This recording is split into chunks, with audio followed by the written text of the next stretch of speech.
बऱ्याचदा तुम्हाला चांगल्या गोष्टी करण्याची इच्छा होते आणि ते नक्कीच कौतुकास्पदही आहे. पण त्यासाठी स्वतः पावलं उचलून स्वतः परिश्रम घेण्याऐवजी जेव्हा तुम्ही फक्त दुसऱ्यांनी केलेल्या गोष्टी गिरवण्याचा प्रयत्न करता, तेव्हा मात्र तुमची भरकटण्याची दाट शक्यता असते.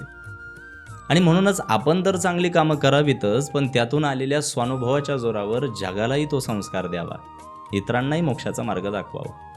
कारण जो स्वतःच्या कल्याणाविषयी जागृत असण्याबरोबरच जनसामान्यांसमोरही एक उदाहरण प्रस्थापित करण्यासाठी आग्रही असतो, त्याची प्रत्यक्ष देवसुद्धा पूजा करतात. ज्ञानेश्वरी अध्याय 12 ओवी क्रमांक 223.